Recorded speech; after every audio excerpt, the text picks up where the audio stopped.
145 दिन की भारत जोड़ो यात्रा, 3,570 किलोमीटर का सफर, कई राज्य और कई यूनियन टेरिटरी यानी केंद्र शासित प्रदेश से होते हुए जम्मू कश्मीर की राजधानी श्रीनगर में भारत जोड़ो यात्रा पहुंची। श्रीनगर के लाल चौक पर तिरंगा फहराया गया और अब आज है आखिरी दिन।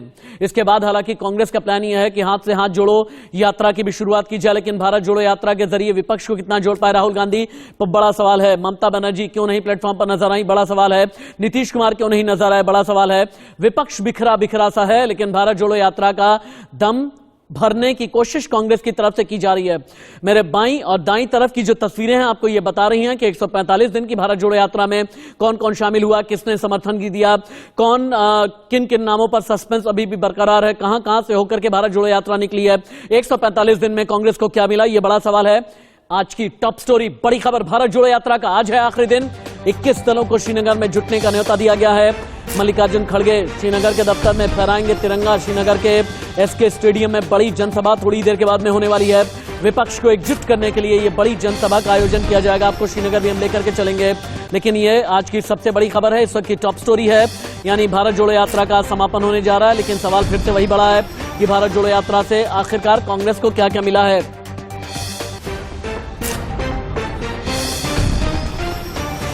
अब आपको उन 12 राज्यों में लेकर के चलते हैं जहां से होकर के भारत जोड़ो यात्रा गुजरी है। वहां की तस्वीरें आपको आप देखेंगे तो 145 दिन को रिकॉल कर लेंगे। आप रिकॉल कर लेंगे कि किस तरह से राहुल गांधी की टी शर्ट सवाल खबरों में रही, सुर्खियों में रही, राहुल गांधी की वेशभूषा सुर्खियों में रही। आप देखें कि करके तमिलनाडु, केरल, कर्नाटक, महाराष्ट्र, मध्य प्रदेश, राजस्थान, हरियाणा, दिल्ली, उत्तर प्रदेश, पंजाब, हिमाचल प्रदेश और अब जम्मू कश्मीर, यानी 12 तस्वीरों के जरिए हम आपको दिखा रहे हैं कि भारत जोड़ो यात्रा से कांग्रेस को क्या वाकई में मजबूत कर पाए राहुल गांधी, या पे नहीं, बड़ा सवाल है। कांग्रेस की भारत जोड़ो यात्रा की आज क्लोजिंग सेरेमनी है। 7 सितंबर 2022 को कन्याकुमारी से यह भारत जोड़ो यात्रा शुरू हुई। जो पहली तस्वीर आप देख पा रहे हैं, श्रीनगर के शेर कश्मीर क्रिकेट स्टेडियम में थोड़ी देर के बाद में औपचारिक तौर पर यात्रा का समापन किया जाएगा। और श्रीनगर में भारी बर्फबारी हो रही है और इसकी वजह से कार्यक्रम थोड़ा देर हो सकता है। लेकिन अब आप 12 तस्वीरें देख पा रहे हैं, अलग अलग 12 तस्वीरें आप देखें। हालांकि श्रीनगर में राहुल गांधी बोले जम्मू कश्मीर में लोकतंत्र की बहाली होनी चाहिए। लोकसभा की कुल 372 सीटों पर फोकस किया गया है। अगर आप स्टेट वाइज देखेंगे ना, यूपी की 80, महाराष्ट्र की 48, तमिलनाडु की 39, एमपी की 29, कर्नाटक की 28, गुजरात की 26, आंध्रा की 25, राजस्थान की 25, केरल की 20, तेलंगाना की 17, पंजाब की 13, हरियाणा की 10, दिल्ली की 7 और जम्मू कश्मीर की 5 लोकसभा सीटें। और इन सभी को अगर आप मिला देंगे 12 राज्यों की लोकसभा सीटें तो 372 सीटें निकल करके आ जाती हैं। और इन्हीं 372 सीटों पर फोकस खासतौर से कांग्रेस की तरफ से किया गया। अब आप सुने 145 दिन में कांग्रेस के बड़े बड़े नेताओं ने क्या क्या बयान दिया। उसके बाद श्रीनगर आपको लाइव लेकर के चलेंगे। मणिशंकर अय्यर कांग्रेस के नेता, जयराम रमेश कांग्रेस के नेता, अधीर रंजन चौधरी, रणदीप सुरजेवाला, दिग्विजय सिंह, इमरान प्रताप गढ़ी, प्रमोद तिवारी, सभी को एक साथ, सुखविंदर सिंह सुक्खू सीएम हिमाचल, सभी को एक साथ में सुनिए लाइव। हुई थी तकरीबन 135 या 136 दिन पहले, वो आज के दिन इस खुशी के माहौल में इसका अंतिम कदम उठाया गया है। हमारे देश के सामने 2 रास्ते हैं। एक रास्ता बीजेपी और आरएसएस का रास्ता है, जहां एक तंत्र का तोप चलाया जा रहा है, और दूसरा रास्ता है कांग्रेस का रास्ता, जहां लोकतंत्र की शहनाई बजाई जा रही है। तो ये सबसे पहले उनको ये जवाब देना पड़ेगा कि राहुल गांधी जी की ये जो पदयात्रा, आप ये सरकार से इजाजत लेते हुए ये पदयात्रा शुरू हुई है और ये चल रही है। 30 तारीख ये खत्म होने वाला है। तो ये जिम्मेवारी किसके थे? आज राहुल गांधी जी ने ऐलान किया है लाल चौक से भारत का तिरंगा फहराकर कि ना नफरत चलेगी, ना बंटवारा, ना विभाजन। अभी किया है दक्षिण से उत्तर, अब करेंगे पूर्व से पश्चिम। देखिए, हम लोग कांग्रेस कार्यकर्ताओं की सुरक्षा के भरोसे राहुल जी आगे बढ़े। इस पूरी यात्रा में एक एक कदम का अपना रिलेवेंस था। मेरा ख्याल है कि सारे विपक्ष के बड़े नेता तो आ चुके हैं। मैं पुनः सचेत करना चाहता हूं कि इन सरकार को और राहुल गांधी की सुरक्षा के साथ खिलवाड़ न करे। जब समाज में नफरत बढ़ रही थी तो कांग्रेस पार्टी के नेता राहुल गांधी ने कन्याकुमारी से लेकर कश्मीर तक की यात्रा शुरू की। इंडिया न्यूज संवाददाता नासिर श्रीनगर से लाइव रिपोर्ट कर रहे हैं। सीधे नासिर का रुख कर लेते हैं। नासिर, सबसे पहले तो आप ये बताएं स्नोफॉल हो रहा है। तस्वीरों में मैं देख पा रहा हूं कि बर्फबारी हो रही है, लेकिन बर्फबारी के बीच में सियासी तपिश कितनी है, इस सियासी तपिश में किन किन पार्टियों के बड़े नेता आने वाले हैं, विपक्षी दलों में किसने आना स्वीकार किया और किसने पल्ला झाड़ा, किसने कन्नी काटी।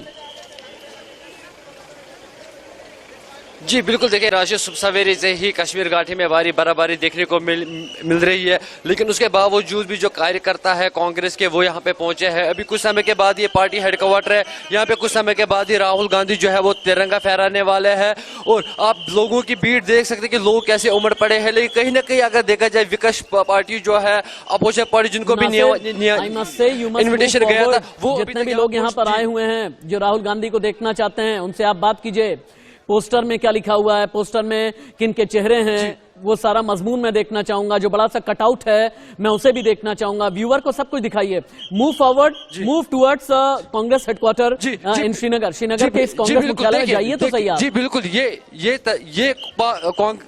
ये बिल्कुल कांग्रेस पार्टी जो है उनका हेडक्वार्टर है। यहाँ पे जो तस्वीर आप देख रहे हैं, कैसे जो है महिलाओं के साथ साथ जो पुरुष है यहाँ पे पहुंच गए हैं। अभी तक बर्फबारी है, लेकिन लोगों का जज्बा और जुनून वो देखने के लायक है।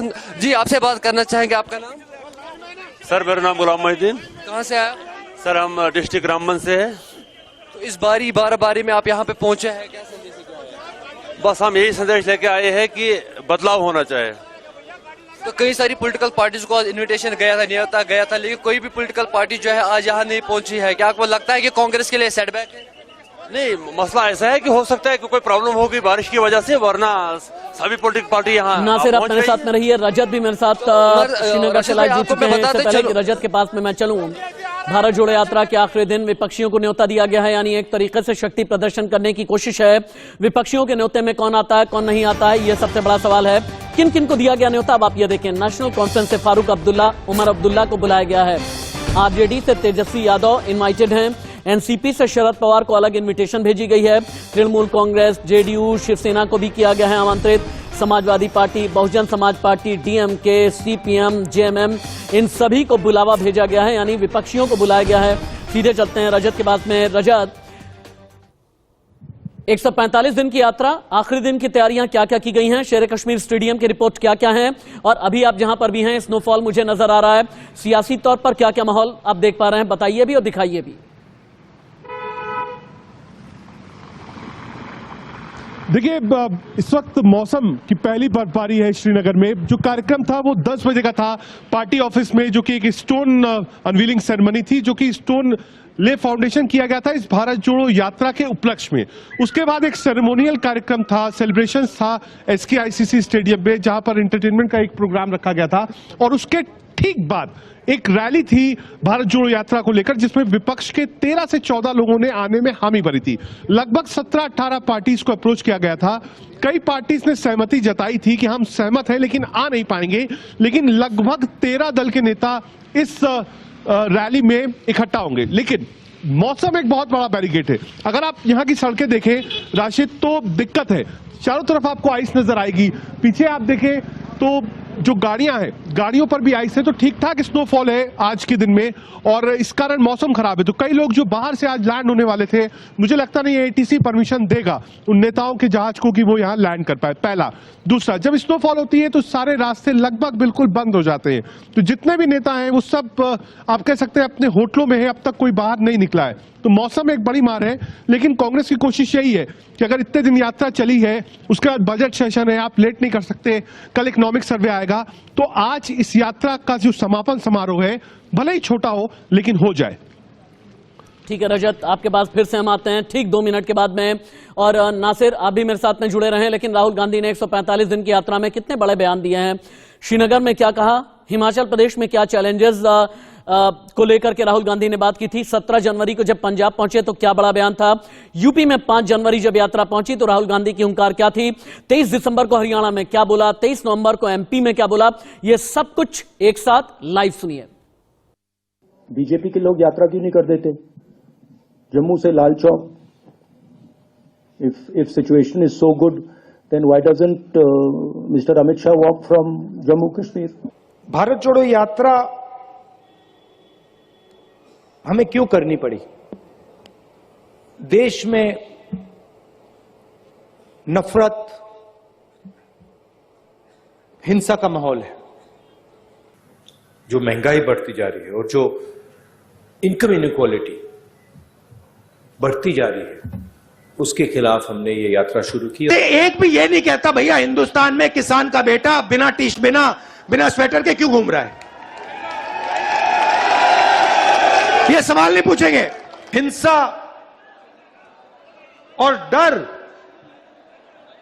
जो आरएसएस और बीजेपी के लोग फैलाते हैं, उसको नरेंद्र मोदी जी समझ गए। जिसके दिल में डर होता है वो हिंसा करता है, वो नफरत फैलाता है। जिसके दिल में डर नहीं होता है वो हिंसा और नफरत नहीं फैला सकता। रजत के पास एक बार फिर से हम चलते हैं। जो 3,570 किलोमीटर की यात्रा तय की गई है रजत, अगर मैं गलत नहीं हूं, यूपी में 80 लोकसभा सीटें, महाराष्ट्र में 48, तमिलनाडु में 39, एमपी में 29, कर्नाटक में 28, गुजरात में 26, आंध्रा में 25, राजस्थान में 25, केरल में 20, तेलंगाना में 17, पंजाब में 13, हरियाणा में 10, दिल्ली में 7, जम्मू कश्मीर में 5 लोकसभा सीटें, यानी कुल मिला जुलाकर के 450 लोकसभा सीटें कवर की गई हैं। क्या ये 2024 में कांग्रेस के लिए गेम चेंजर साबित हो सकती है?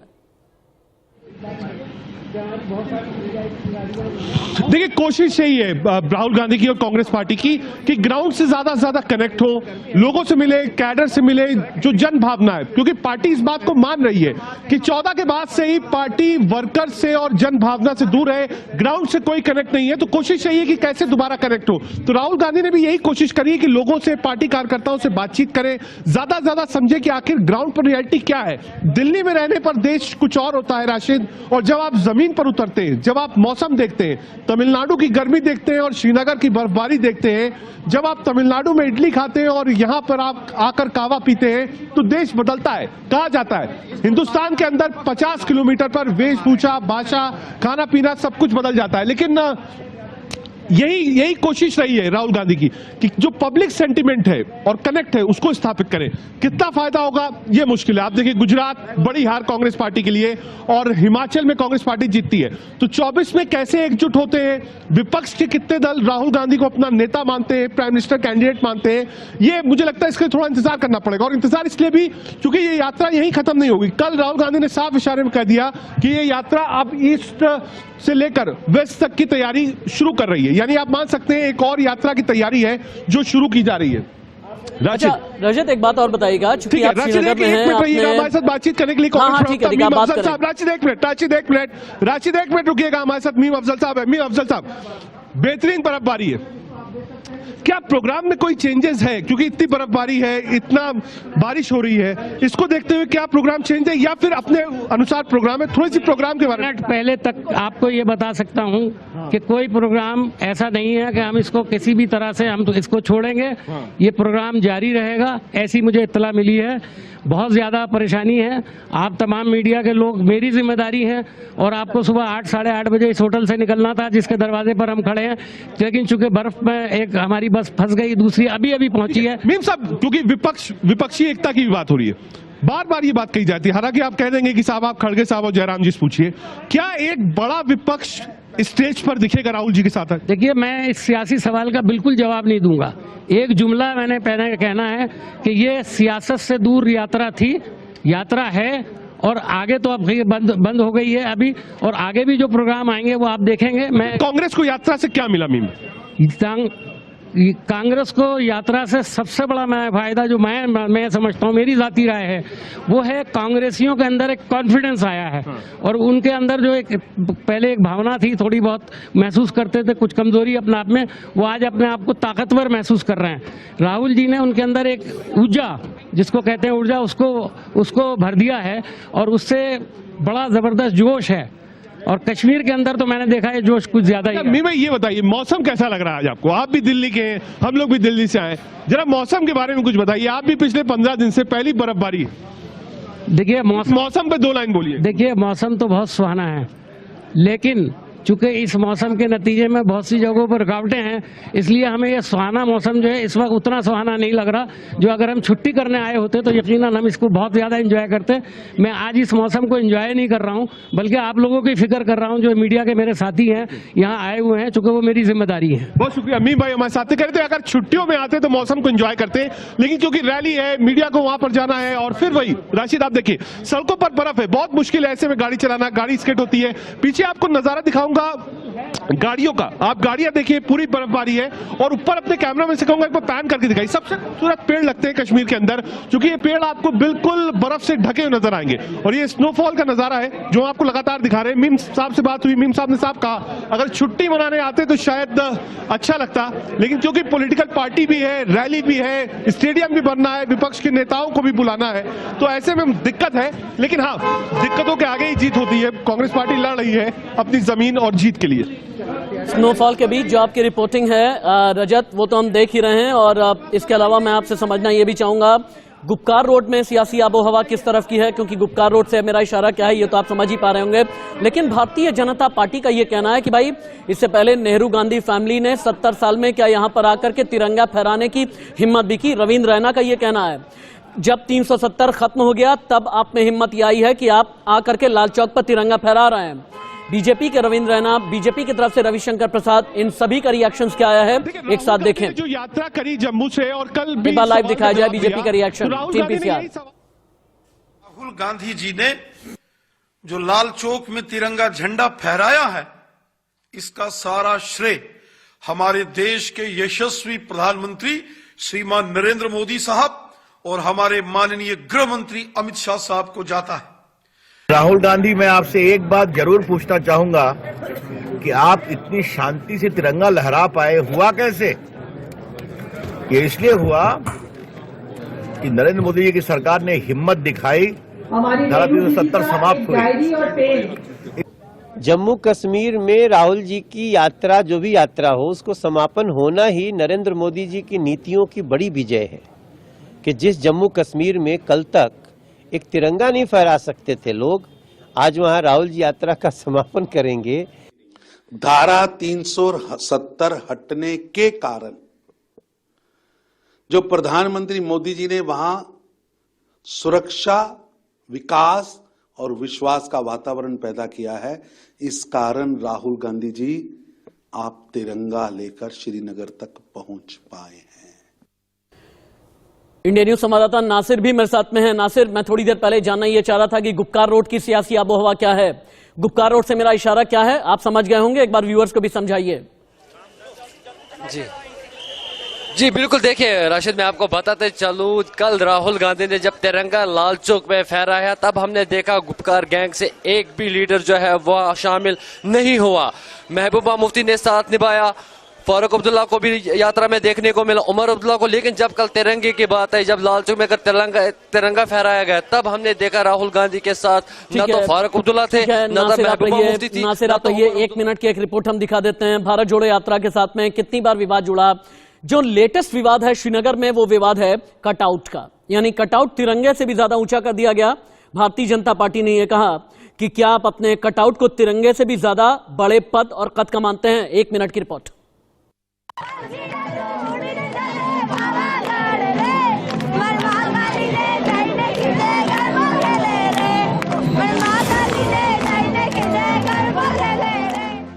यात्रा के बाद मिशन 2024 की बारी। भारत जोड़ो यात्रा से मिलेगी संजीवनी। विवाद और भारत जोड़ो यात्रा का ये कैसा नाता।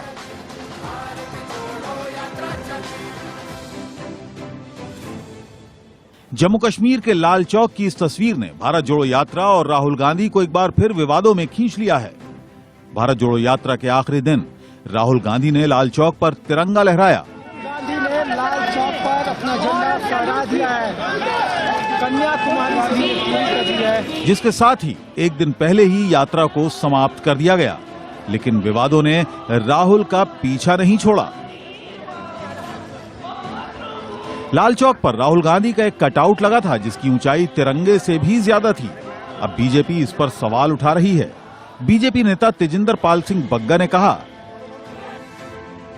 कि तिरंगे का अपमान करने पर राहुल गांधी को शर्म आनी चाहिए। इससे पता चलता है कि गांधी परिवार को देश के बारे में कितना पता है।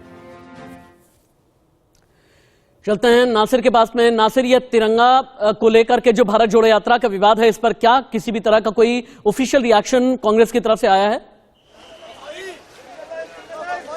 जी, कांग्रेस से मेरी बात अभी हुई। यहाँ के ऑफिशियल्स का मानना है कि प्रोग्राम में डिले हो सकता है, लेकिन कई सारी विपक्ष की पार्टियां जो है वो हिस्सा ले रही है। तो जब ये सवाल पूछा गया कि जब कल राहुल गांधी ने तिरंगा फहराया तब यहाँ की रीजनल पार्टीज क्यों नहीं थी, जब आपकी यात्रा चल रही थी तब यहाँ उनके हाथ में तिरंगा क्यों नहीं था, उनका मानना था क्यों नहीं थे। लेकिन कल हमने तस्वीर में साफ देखा कि राहुल गांधी के सिवा कोई नहीं था, चाहे महबूबा मुफ्ती की बात करें, उमर अब्दुल्ला की बात करें, फारूक अब्दुल्ला की बात करें, तो कल तिरंगे में कोई शामिल नहीं था। लेकिन मैं चाहूंगा कि एक साथ में कम से कम 5 ब्रेकिंग न्यूज आपके जरिए मुझे आती रहे। आप श्रीनगर में कांग्रेस की भारत जोड़ो यात्रा का जो समापन हो रहा है वो तो रिपोर्ट कर ही रहे हैं, लेकिन बहुत खूबसूरत स्नोफॉल भी हम देख पा रहे हैं, इसके बारे में भी बताते रहे। विजुअली जो कुछ भी आपको नजर आ रहा है ना, सब कुछ दिखाते चले नासिर।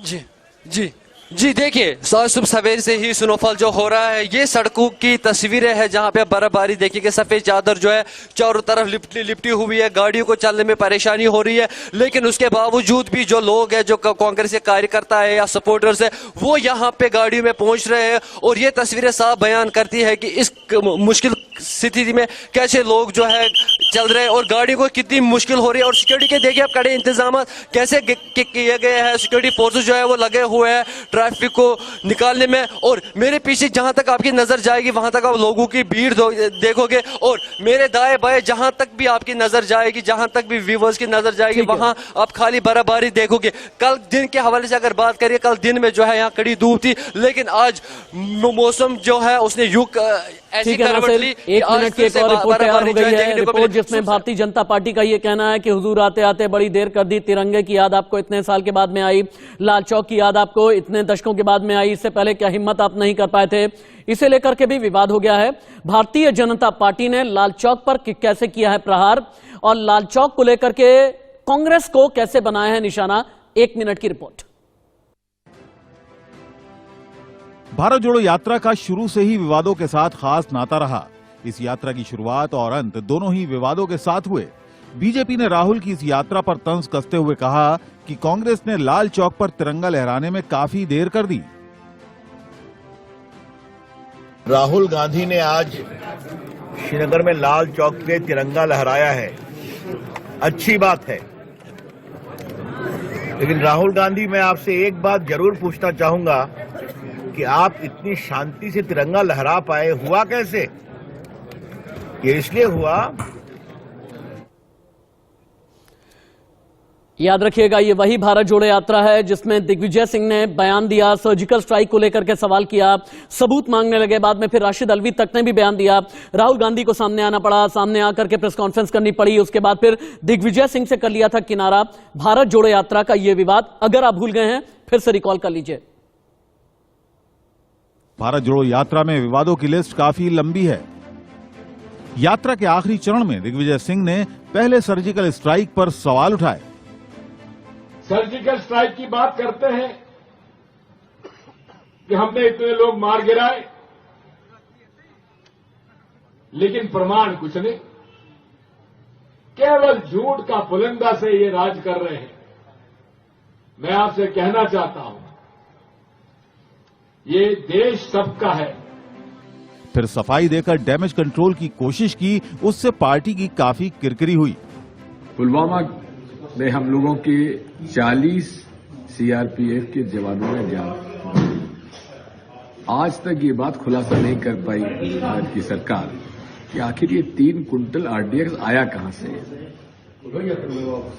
इसके साथ साथ आज तक ये जवाब नहीं दे पाई है कि देवेंद्र सिंह डिप्टी एसपी, जो कि आतंकवादियों से पकड़ा गया, वो आज कहां है, उसको क्यों छोड़ दिया गया, राष्ट्रद्रोह का प्रकरण उस पर क्यों नहीं बना।